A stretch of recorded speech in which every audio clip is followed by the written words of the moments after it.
Salut Gaspard. Salut Harold. Le prochain mec qui me dit que c'est pas un boulot et qui comprend pas pourquoi on a besoin d'être 10 personnes sur une chaîne YouTube, mais je l'encaisse parce que c'est un vrai job. J'ai un graphiste, un miniature artiste, j'ai un motion designer, 2 monteurs, un réalisateur, 2 journalistes, un recherchiste, un producteur. Évidemment que j'ai besoin de tout ça. Salut Gaspard. Salut Harold. Tu vas bien? Ouais, très bien et toi? Ouais, je suis content de te réavoir parce qu'on était ensemble. Celui il n'y a pas si longtemps que ça. Pas si longtemps que ça, sur un autre format, second degré qui sort bientôt. Trop cool que tu sois sur le podcast Pas de Chichi. On a trouvé le nom entre temps, qui est très révélateur du podcast. Parce que je te rappelle, la vibe du podcast, c'est une demi-heure. 5 minutes pour se présenter, 25 minutes pour donner uniquement des tips activables. Et en plus, aujourd'hui, la thématique me parle de ouf. Parce que mon réseau social préféré, c'est YouTube. Et tu vas nous expliquer comment aller sur YouTube, notamment dans le B2B. C'est un vrai sujet. Tu vas y arriver, j'en suis sûr et certain. Donc juste avant, l'idée c'est que tu as 5 minutes, un peu moins ce que j'ai parlé, mais pour te présenter et dire qui tu es pour les personnes qui ne te connaissent pas. Ok, et là c'est parti. Oui. Non, les 5 minutes sont déjà parties. Il te reste 3 minutes 32. Bah écoute, je m'appelle Gaspard, c'est un bon début, Gaspard G. J'ai 25 ans et j'ai plusieurs casquettes. Peut-être que la casquette la plus visible, c'est celle de YouTube. Je suis YouTubeur, je fais des vidéos sur YouTube depuis 10 ans. Ouais. Donc ça commence à faire un petit bout. Ça va faire 10 ans en septembre.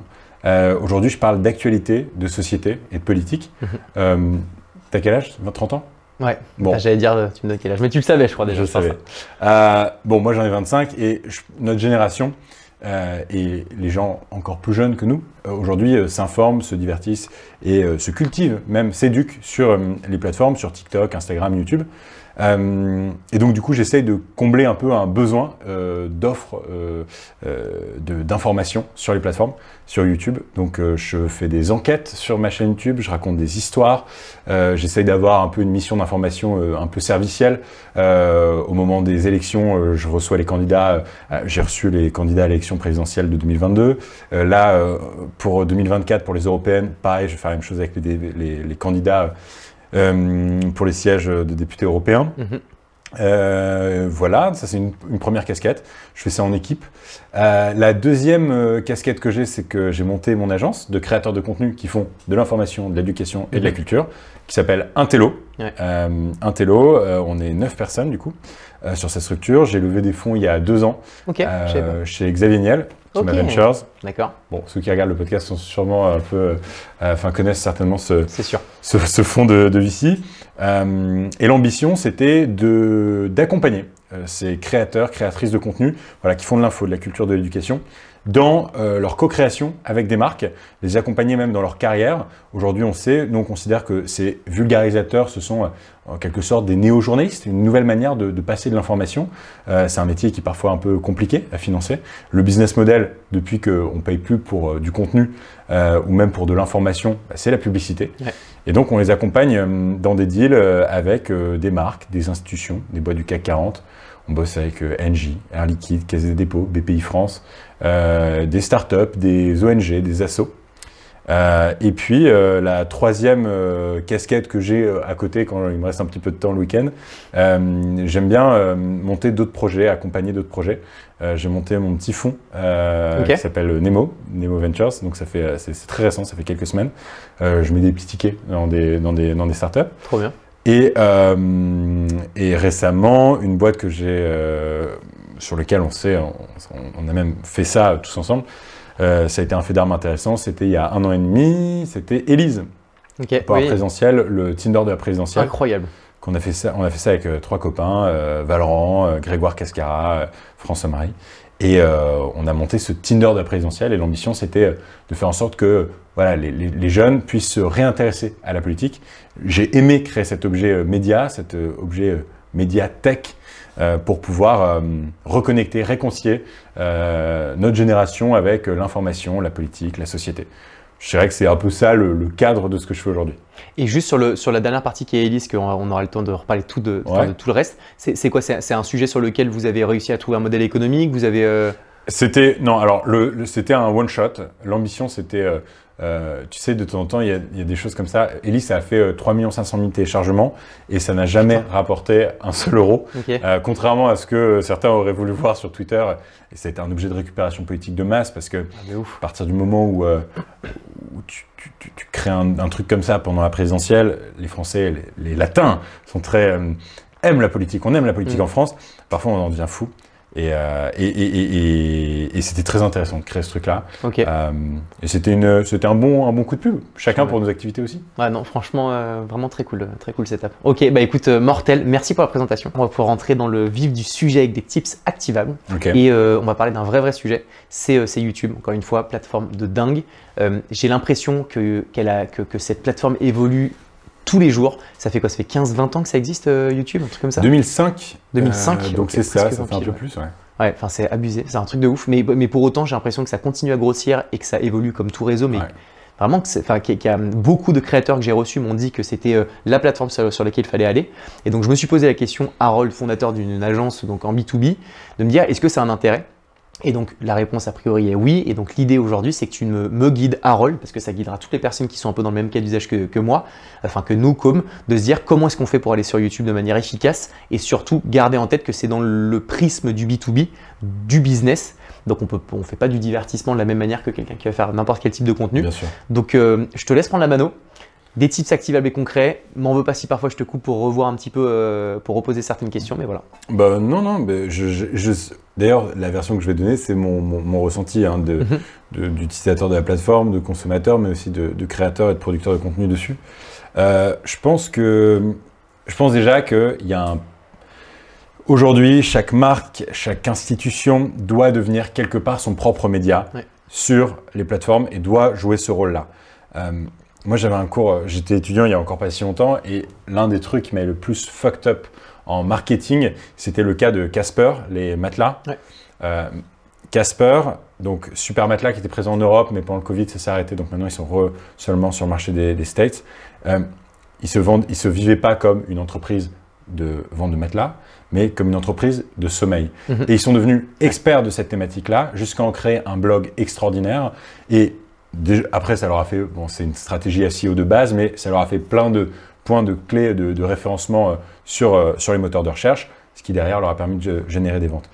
Ce qui m'intéresse là-dedans, c'est que aujourd'hui, ils se sont positionnés d'abord comme un média expert.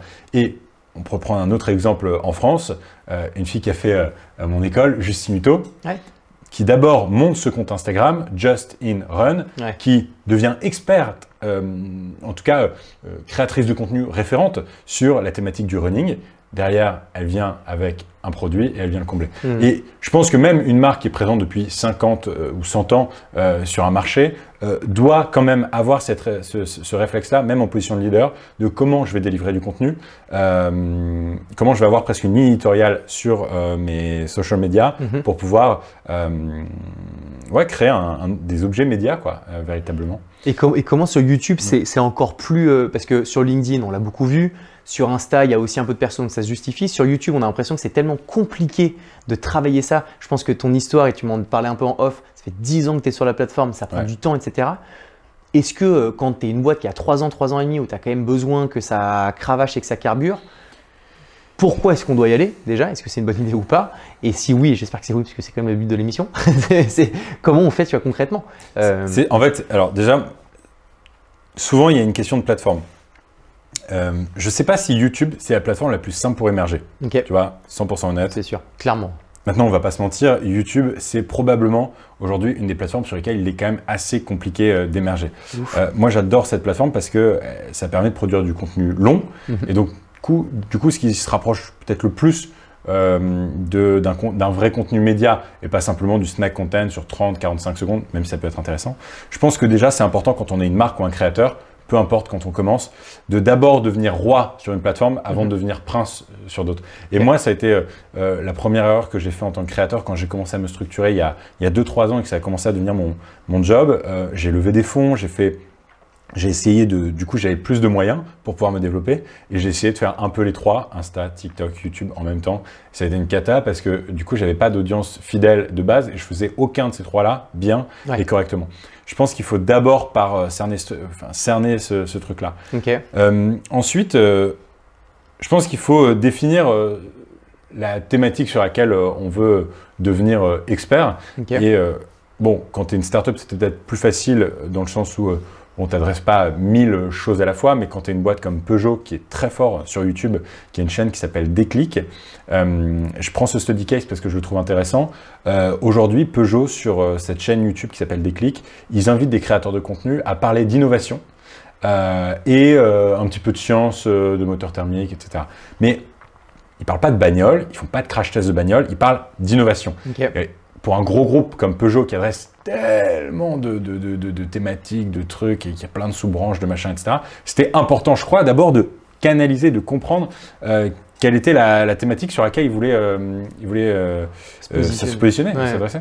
Okay. Donc je pense que c'est d'abord important de comprendre quelle va être la thématique qu'on va adresser. Et est-ce que alors, donc c'est-à-dire que la thématique prime sur la personne? Parce que souvent quand on parle de marque média, on parle aussi d'incarnation. Tu vois, dans le cas de Com, ce serait Harold. Là, c'est ce qu'on teste, c'est Harold qui lance sa chaîne de contenu Harold. Alors, c'est pas pour moi que je le fais, c'est pour Com de base.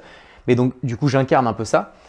Ça voudrait dire que, est-ce que c'est la bonne strat que ce soit Harold pour Com et où est-ce que ça devrait être la thématique qui serait, on va faire très simple, même si c'est pas ça, la création de contenu au sens large. Et donc, c'est ça qui prime et c'est juste Harold qui sera le bonhomme qui parlera de cette thématique. Je sais pas si tu vois la nuance. Ouais, j'entends. Bah, en tout cas, une chose est sûre et tu l'as dit. Et moi, même pas que je milite pour ça, c'est que j'y crois dur comme fer. Aujourd'hui, les logos ont laissé place à des visages et on est une génération et du coup, on a quelque part un peu influencé même nos parents. On suit des visages et on ne suit plus des logos. Moi, j'ai fait l'expérience d'essayer de lancer un pure player pendant mes années étudiantes. J'ai complètement arrêté ma chaîne YouTube pendant 2 ans. Je l'ai mis en pause. Okay. Ça fait 10 ans que j'ai lancé cette chaîne. Et j'ai lancé un pure player qui s'appelait Flick sur Facebook.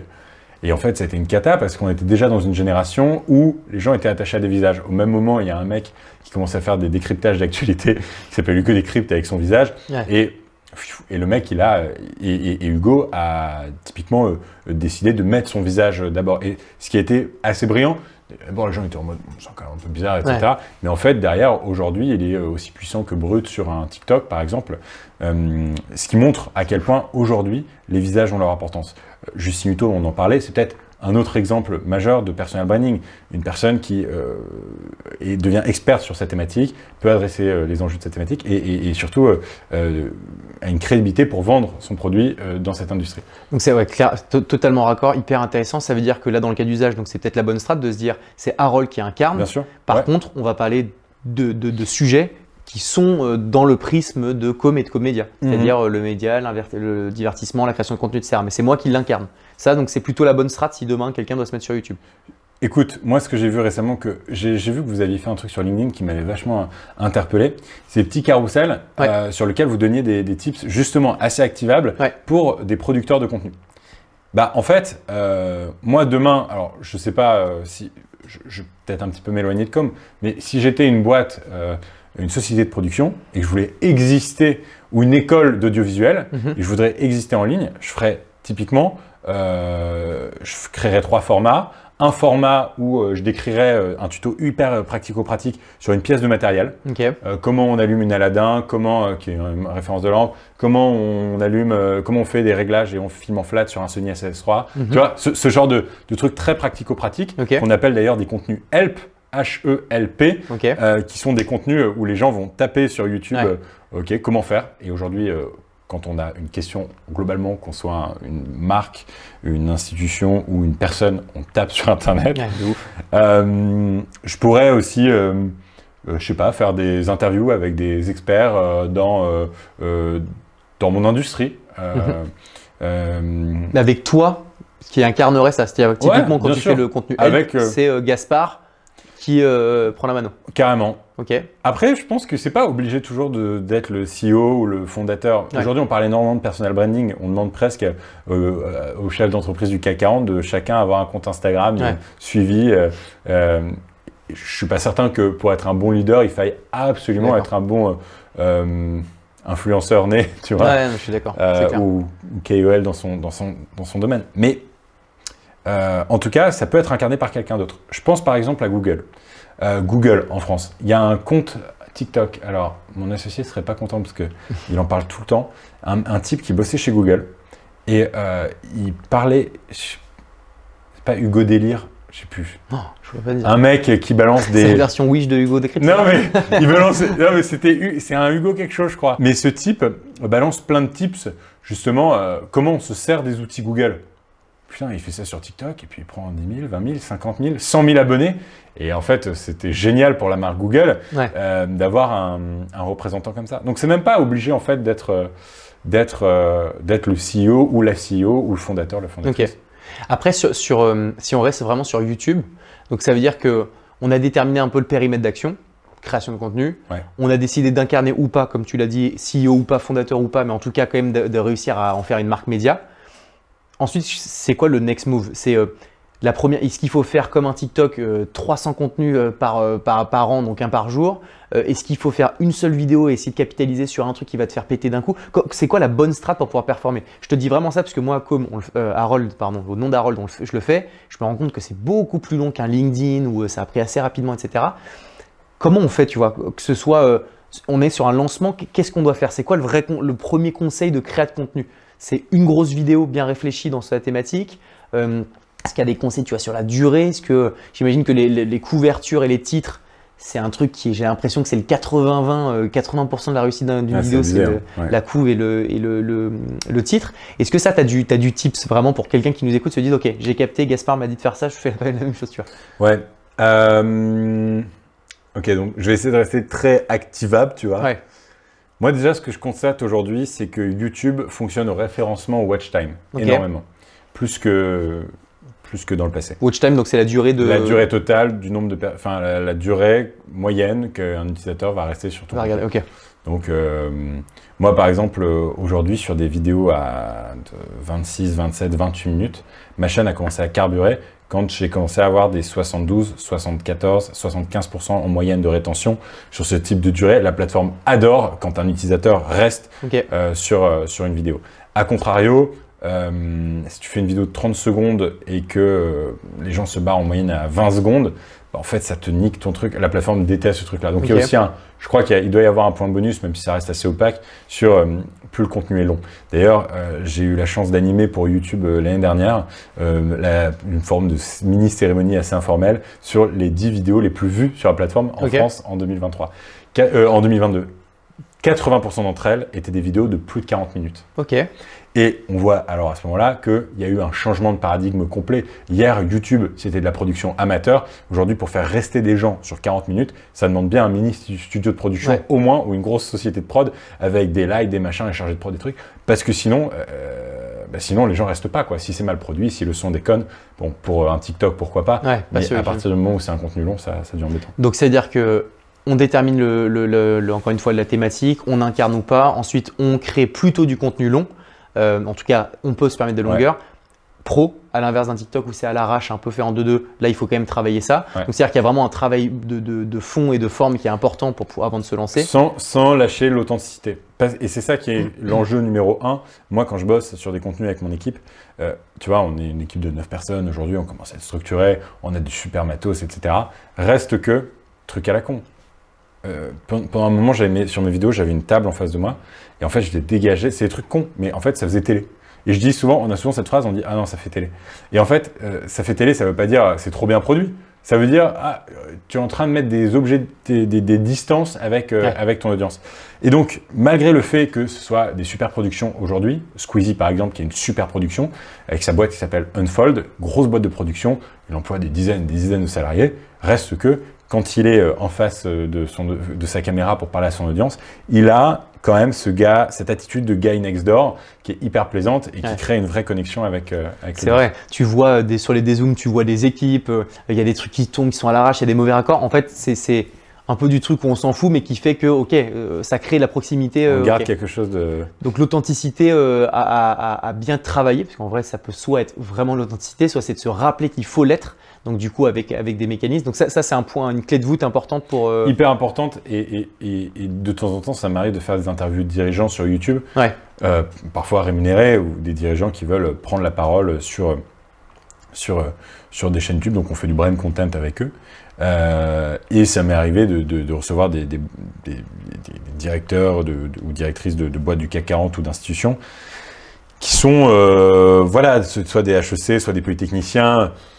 Nickel, il n'y a pas un truc qui dépasse, Ouais. l'habitude, le média training. Et en fait, il faut tout déconstruire chez ces dirigeants en disant « Ouh là là, la tonalité que vous êtes en train d'avoir, c'est pas du tout ce qu'il faut Ouais, avoir c'est pas sur la YouTube. vibe, » Si vous voulez avoir l'air un peu cool, un peu crédible, sur nos plateformes, il faut que vous vous actiez comme si vous étiez à un dîner de famille avec vos neveux et nièces, quoi. C'est Ok. un peu l'idée. Ok. Et ok, hyper clair. Et sur peut-être avant de parler de couverture et de titre, parce qu'encore une fois, je pense que c'est important. Ouais. Est-ce que juste dans le… Comme tu parles de watch time et que tu as quand même un format long, ça veut dire que quelqu'un qui est de manière monotone face à une caméra, ça va être plus compliqué maintenant de faire durer une personne, enfin le watch time, sauf si le contenu de fond est méga important. Mais est-ce que tu as des stratégies sur… est-ce que tu vois, il faut qu'à un moment, je sais pas, au milieu de la vidéo, tu aies un peu un pic d'infos ultra cool ou un moment un peu what the fuck qui fait que ça redynamise. Est-ce que tu vois, il y a un peu cette stratégie de construire ta vidéo pour que… tu vois, ce soit un peu comme ça, ce soit un peu… Ok, bah, il y a deux choses. Je vais répondre à ta question, mais juste avant, il y a un truc qui me semble important de dire, et je pense que si on s'adresse ici à des marques ou des personnes enfin, à une audience B2B, aujourd'hui, plus que jamais, du coup, on le disait tout à l'heure, pour pouvoir devenir bon sur YouTube, ce qui compte, c'est le watch time. Donc, du coup, il faut de plus en plus de super productions. L'audience demande toujours plus, s'habitue de plus en plus vite. Il y a une culture du zapping, donc il faut une bonne production. Donc, quelque part, il y a une plus grande barrière à l'entrée qu'il y a 10 ans sur YouTube. Okay. Mais quand tu as une entreprise, du coup, tu as plus de moyens qu'un particulier. Et de temps en temps, ça nous arrive, on produit des trucs et tout en équipe et on fait « Putain !»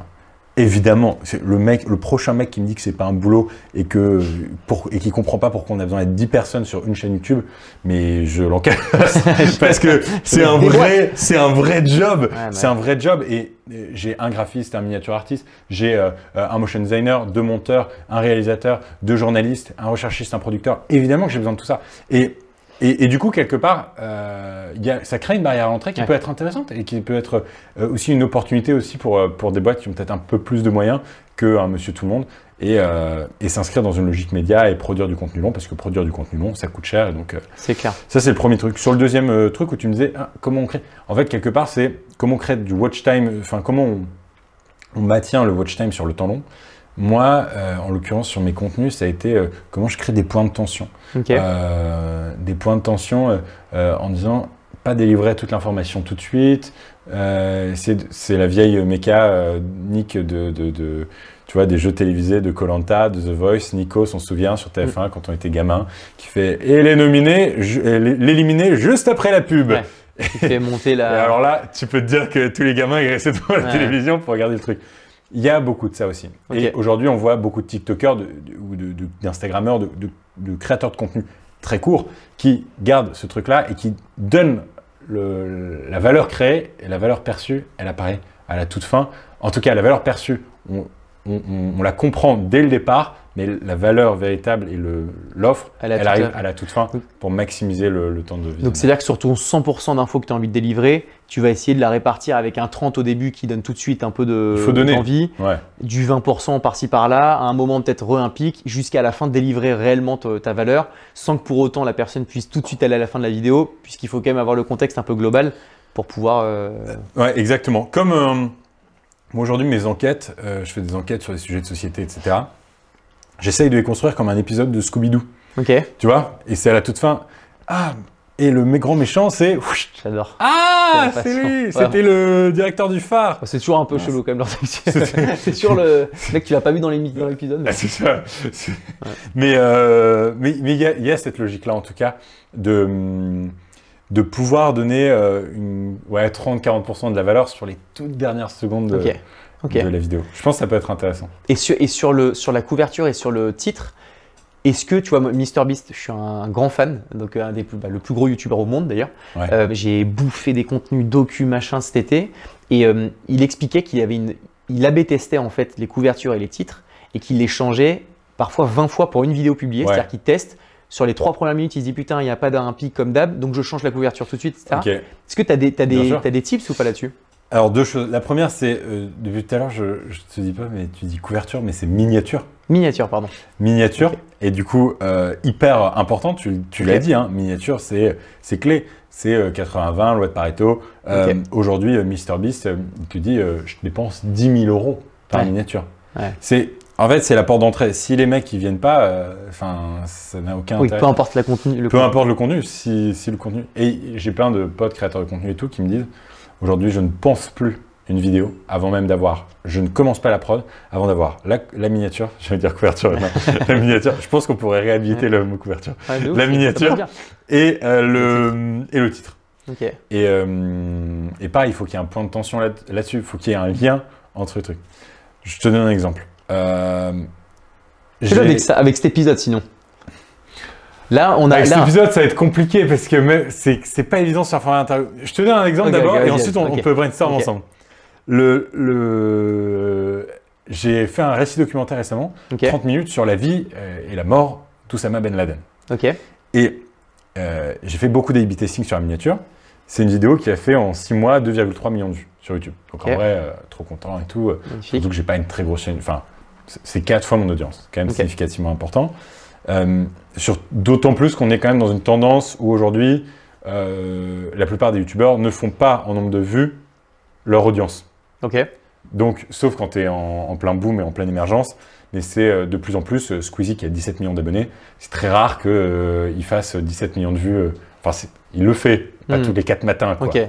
Voilà, donc c'est 5-6 millions, je crois que tu as un ratio peut-être à 3. Exactement, il y a à peu près un tiers de l'audience qui le voit. Ça paraît logique. Il y a plein de gens qui sont abonnés à Canal+, mais bon, ils sont pas tout le temps, ils regardent pas tout. Quoi. Normal. Et pour le coup, il y a un super outil, hyper activable, hein, TubeBuddy, T-U-B-E, Buddy, comme mon buddy, B-E-U-D-D-Y, que moi j'utilise, qui me permet de A/B tester les miniatures. Je conseille pas de le faire tout de suite au moment du lancement de la vidéo, parce que c'est normal qu'au moment du lancement de la vidéo, il y a un pic. Ça m'arrive de le faire dès les premiers jours, mais en vérité, il faut attendre que la vidéo soit à peu près stabilisée, et ensuite, A/B test. Et c'est-à-dire que ça A/B test de manière automatisée. Genre, tu mets une miniature, il te dit oui, non. Les jours pairs, il te met la version A. Les jours impairs, il te met la version B. Ça veut dire qu'il faut que tu aies par contre, toi, travaillé tes miniatures avant. Il faut que tu aies 2 offres. Deux miniatures. Tu uploads le JPEG sur ce truc. C'est un plugin qui est connecté à YouTube Studio et qui le change automatiquement. Incroyable. En vrai, ça a bien changé la manière dont je distribue mon contenu, ce truc-là, parce que… Et je crois que tu peux le faire avec les titres aussi, mais j'ai jamais vraiment essayé parce que je ne sais pas si c'est très safe, si l'algo aime bien. Ouais, l'algo, le titre, je crois que c'est peut-être… Ouais, je suis d'accord. Les changements de miniature, bon… Et les miniatures, parce que tout le monde n'a pas des équipes en interne là-dessus. Et d'ailleurs, nous, on a plein de graphistes qui sont hyper chauds, mais simplement, YouTube, c'est des vrais codes à part entière. Bien sûr, on a regardé un petit peu avec Tiara, qui avait des miniaturistes, je ne savais même pas que ça existait, pros, qui sont experts sur YouTube. On a vu typiquement sur Fiverr, une plateforme sur laquelle tu as plein de freelance, 10 € la couverture, enfin la miniature, excuse-moi, ça les vaut 1500 fois du coup. Si jamais tu as… Si le mec ou la personne ou la nana est bon, ouais, carrément. Carrément. C'est très inégal. Moi, j'ai dépensé, ça m'est arrivé de dépenser 100 balles pour une miniature qui était extraordinaire et 800 balles pour un truc qui était pas terrible. Pas ouf, Donc en fait, c'est encore un peu le Far West. Moi, je crois que sincèrement, j'aimerais bien lancer un jour un business juste de création de miniatures. Il y a un besoin fou et une connaissance du marché et des codes et des trucs qui est assez mineur. Je pense que ce serait hyper intéressant. Surtout que c'est pas que le design. En fait, c'est juste comment est-ce que de la thématique et de ce que tu traites, tu vas le retranscrire et donner l'envie de cliquer. Donc en fait, c'est pas simplement faire un truc beau. En fait, c'est faire un truc qui fonctionne. Il y a une sociologie de ouf. Moi, il y a un youtubeur américain que je suis qui s'appelle Ryan Trahan. Et le mec, ses miniatures, non seulement elles sont fortes, mais chaque élément dans la miniature est pensé. C'est-à-dire que toi, par exemple, Harold, là, si je te prends en photo, je vais détourer ton visage et peut-être que les pierres dans le background, dans l'arrière-plan, elles vont créer un peu de confusion. Et donc, je vais simplifier, je vais te découper. Et c'est hyper important d'avoir un truc qui soit assez minimaliste, qui raconte une histoire et qui, en termes de couleurs, soit aussi accrocheur. Donc, moi, par exemple, j'utilise Adobe Colors, qui est un truc quand tu fais avec ta pipette de graphiste, tu vas prendre la couleur de ton sweatshirt, par exemple, il va me donner le fond le plus complémentaire pour que derrière, tu puisses ressortir. Et ça, c'est aussi des biais humains, c'est des trucs à la con, c'est comme ce qu'il y avait dans la pub, où pour savoir la canette, quel packaging pour ton soda tu allais utiliser, tu faisais du A/B testing, tu le mettais devant des gamins, tu voyais comment ils réagissaient, qu'est-ce qui vous attire le plus l'œil, etc., etc. Ok. Donc, ok. Et ça, tu m'as dit, c'était quoi le… Ça s'appelle Adobe Colors, Adobe pour avoir des complémentarités de couleurs. Ok, donc du coup, si je reviens un peu sur tout et voir s'il y a un dernier tips qui serait peut-être sur la diffusion. Mais du coup, je suis une entreprise, j'ai un peu de moyens, etc. J'identifie mon secteur mathématique, j'incarne ou pas les sujets. Je travaille des contenus qui sont relativement longs, parce qu'on peut se permettre de la longueur et je fais qu'entendre que c'est en train de remonter de ouf. Donc, on fait des documents maintenant longs et ça marche de fou. Donc, une trentaine de minutes. Je découpe ma valeur qui est 100%. Je la dispatche un peu partout et beaucoup au début, beaucoup à la fin pour que les gens… Des points de tension. Ouais, des points de tension pour que les gens travaillent leur watch time. Je bosse de manière ultra efficace les titres pour que ce soit très accrocheur et les miniatures. Miniatures qu'on peut soit faire en interne, soit aller sur Fiverr. Moi, que je peux recommander parce que j'avais vu vraiment des bonnes personnes. Et donc, du coup, je teste de l'A/B test sur le site, j'ai oublié, pardon. TubeBuddy, ok. Et peut-être un dernier tip sur la diffusion. Est-ce qu'il y a des horaires? Est-ce qu'il y a une technique? Est-ce qu'il y a il paraît qu'aujourd'hui, ça ne veut plus rien dire l'heure à laquelle tu diffuses ta vidéo. Par contre, ça peut être important si tu diffuses quelque chose, un contenu Hero, H-E-R-O. La différence avec le contenu Help, c'est du contenu evergreen qui est un peu marronnier, qui va faire des vues un peu tout le temps. Et le contenu Hero, c'est un contenu qui va être star. Ce contenu Hero, je pense qu'il faut l'événementialiser. Faire du teaser, créer un événement. Aujourd'hui, il y a des youtubeurs qui font des avant-premières. Là, moi, je suis parti en Ukraine récemment, je vais faire une avant-première dans un ciné. Pareil, parce que c'est un docu de 45 minutes, que ça me tient à cœur, etc. Je pense que ça va être important de créer un momentum aussi au moment de la sortie, un peu comme on ferait avec la sortie d'un film. De ouf, ok. Et peut-être juste les sujets Reels. Attends, non, c'est pas Reels, c'est Shorts. Shorts de YouTube, de découper peut-être et de teaser avant de lancer. Shorts, c'est une super opportunité aussi de pouvoir émerger sur du contenu snack, du contenu très court. TikTok, ça commence à être un peu… Il y a du monde. Instagram aussi. Mais Shorts, il n'y a pas beaucoup de gens et YouTube met le paquet aujourd'hui. YouTube, puisqu'on en a parlé aujourd'hui, veut être la plateforme des contenus moyens, donc des contenus d'une heure, enfin de 15 minutes, une heure, des contenus très courts avec Shorts et aimerait bien concurrencer Twitch aussi sur des contenus très longs. Live et long, ok. Et ok, hyper intéressant. Et dernier tips, est-ce qu'il faut parler d'actualité? Est-ce qu'il faut parler de gens connus pour que ça puisse pousser une vidéo? Moi, on m'a souvent dit, essaye d'avoir… Si on parle de création de contenu et que par exemple, je dis n'importe quoi, il y a eu une actualité énormissime dans notre industrie, fais une vidéo directe dessus parce que les sujets d'actu sont les sujets tapés et que comme tu l'as dit, c'est un outil un peu SEO et que les gens cherchent et c'est comme ça que tu peux essayer de faire skyrocket une vidéo. Ouais, moi en l'occurrence, la série qui marche le mieux sur ma chaîne, ça s'appelle l'Histoire 2. Et je vais aller choper des personnalités qui font notre actualité et raconter un petit peu leur vie. Ça ressemble un peu à un jour, un destin, Affaires sensibles, s'il fallait avoir des connecteurs avec des médias d'hier. Et oui, c'est hyper intéressant parce que là récemment, non, il y a 8 mois, j'ai publié un truc sur l'affaire Lady Diana. Bon, on parlait un petit peu de Meghan Markle et de Harry, donc c'était intéressant. Puis ensuite, on n'a plus trop parlé de la royauté. Puis ensuite, la vidéo a fait ça.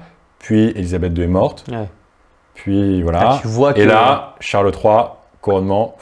Donc hyper intéressant de voir justement le lien entre l'actualité et le sujet d'une vidéo qui peut… Donc c'est-à-dire que dans le B2B, ça aurait pu être nous, vu que c'est Comédia, c'est aussi du divertissement, ça aurait pu être le moment où Oussama Ammar a fait parler de lui comme never, c'est faire une vidéo en expliquant voilà, Oussama, on a fait ci, on a fait ça, on analyse un peu comment est-ce qu'il est, et là on maximise les chances que potentiellement la vidéo puisse faire un peu de vue. Complètement. Donc de jouer l'actualité sur l'actualité de son industrie ou de sa thématique. Ok, hyper clair. Bah écoute, mais ça passe à une vitesse grand V. Trop cool. Merci Gaspard, c'est chambé. On peut te retrouver sur YouTube, c'est sûr. Sur tous les autres réseaux, c'est quoi les… Moi, sur LinkedIn, je ne sais pas si c'est diffusé sur LinkedIn. Mais… Nous, c'est notre fer de lance, c'est LinkedIn. Bon, sur LinkedIn, avec grand plaisir. Trop bien. Et puis ailleurs, je suis un peu partout. Je ne sais même pas si j'étais sur LinkedIn. Est-ce qu'on est copains sur LinkedIn? On est forcément copains maintenant. On va vérifier ça dans quelques instants. Grave, ouais, non, LinkedIn, c'est notre fer de lance d'eau. Donc, ok, bon, bah, LinkedIn à fond. Gaspard G, merci frérot, c'est adorable. Très content de t'avoir reçu. Et puis, on se retrouve pour d'autres émissions potentiellement. Avec plaisir. Ciao Gaspard. Salut.